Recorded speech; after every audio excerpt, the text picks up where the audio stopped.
Hi,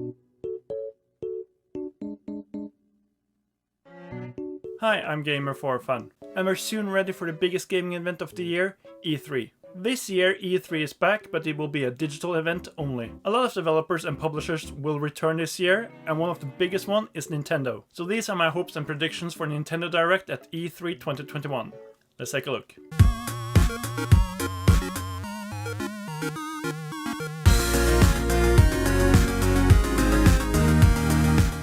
So the first thing on my predictions list is that the Direct will be between 40 and 50 minutes, and that there will be more in-depth looks at most of the announced games during Nintendo's Treehouse streams the days after the Direct. The Direct will open with one of the two new DLC fighters for Super Smash Bros. Ultimate. My predictions for the two last DLC fighters is Crash Bandicoot, Rayman, Master Chief, and Doom Guy. Let me know in the comments down below if you have other predictions for the DLC fighters.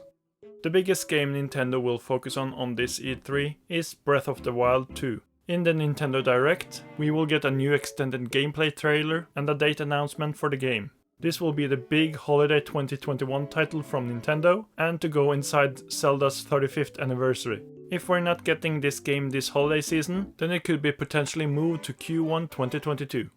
We already know about the Age of Calamity DLC, so we might be some more info on that this E3 as well. Another announcement for the Zelda anniversary I think will be a 2D Zelda remaster. After the Link's Awakening new style remaster on Switch, I think and I would like to see the Oracle of Seasons and Ages, Game Boy Color games, being remastered in the same style. They could also potentially or instead do the Minish Cap Game Boy Advance game in the same style. Let me know in the comments down below which of these two games you would like to see being remastered. Shin Megami Tensei 5 is confirmed to be released in fall of 2021, and in this E3 we will see a new gameplay trailer. It has been a while since we saw a partnership between Nintendo and Ubisoft, and something exclusive with Ubisoft might happen this E3. This might be a Mario Rabbids 2 or something else like Nintendo characters in a Ubisoft game, like Fox in Starlink. I would also love to see the Starlink developers, which are so passionate about Nintendo characters, being allowed to create a game with one of Nintendo's IPs. It has been long known that Nintendo and Microsoft is now getting along well, and a more extensive collaboration between Nintendo and Microsoft might be announced at this E3. I would love to see a new Banjo-Kazooie game or a remaster of the Nintendo 64 games coming to Xbox and Nintendo Switch.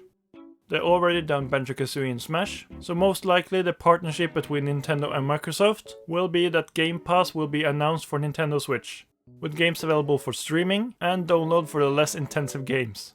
It has been far too long since we got an update on the restarted Metroid Prime 4 game developed by Retro Studios. In this Direct we will get the first trailer or even gameplay from the newest game.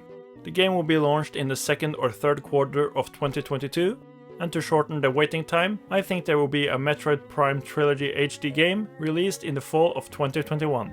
There has been rumors that this year Nintendo will announce a Switch Pro or Switch Plus. Many predict that this announcement will be at the E3 Direct, but I don't think so. The E3 presentation is more casual, and I think Nintendo would save that for a separate Direct or announcement later in the year. I do however think that we will see a new Switch later this year. Nintendo always likes to give us a surprise announcement. This time I think a new F-Zero game, who had the last game on the GameCube, will be coming in 2022.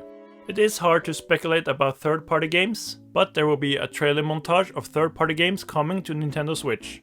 These may include one or two surprises or impressive ports from other platforms.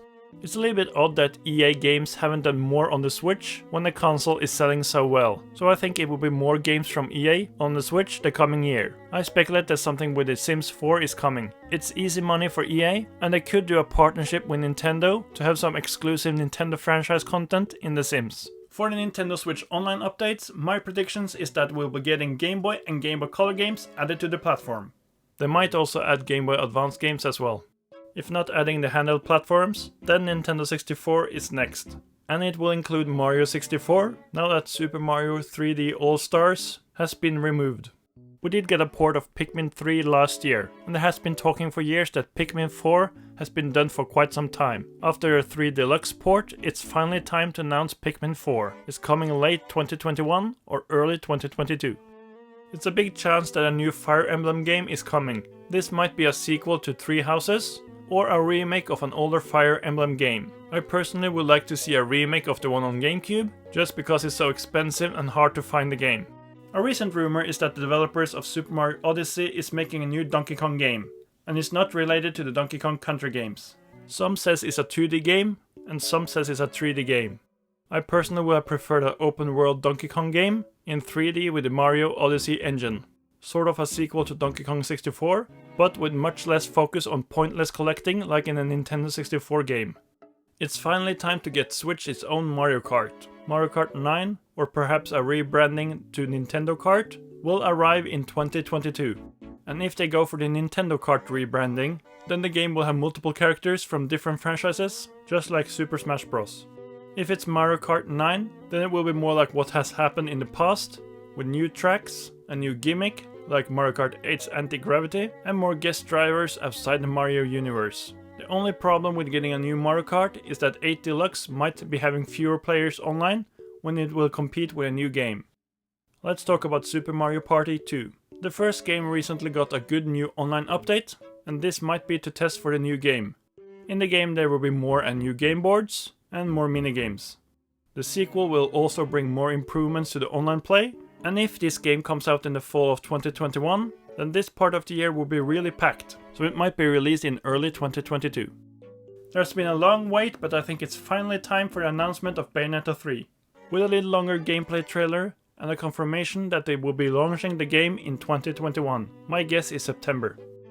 We have already got the announcement of this year's Pokemon games. The remakes of Diamond and Pearl, as well as the Pokemon Legends Arceus game that Gam3r4Fun is developing for next year. We will see a new trailer for the remakes and a confirmed release date for them in November of 2021. It might still be early, but maybe also an updated trailer for Legends that has a much better frame rate than the previous trailer. The new Gam3r4Fun game will be coming out in early 2022.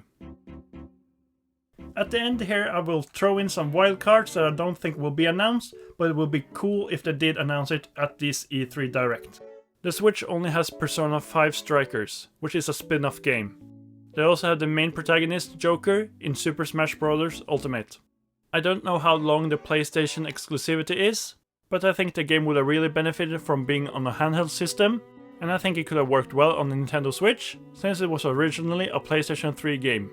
It was rumored for a long time that Retro Studios was working on a Star Fox racing game, but my hope is that it will be a new, normal Star Fox game. Maybe the team who made Starlink have gotten approval from Nintendo to take a shot at a real Star Fox game. This is something that I predicted last time in 2019, together with a Witcher 3 port. Witcher 3 was heavily rumored beforehand, and we did get it, but the Grand Theft Auto 5 port did not happen. Rockstar is going to make a GTA 5 on the newest consoles, so a Switch port to go along with that will be great. I'm not a game designer, but I don't see why the main game, excluding the online part, could run on a Switch, since the Switch is a better console than the original platform it launched on, the PlayStation 3 and Xbox 360. So that was all my hopes and predictions for a Nintendo E3 Direct for 2021. If you liked this video, then please let me know by subscribing and clicking the thumbs up button. And if you have any other predictions or hopes for the Nintendo E3 Direct for 2021, then please let me know in the comments down below. And if you would like me to do a Nintendo E3 Direct reactions video, then please let me also know in the comments down below. I've been Gam3r4Fun, thank you for watching this video and take care.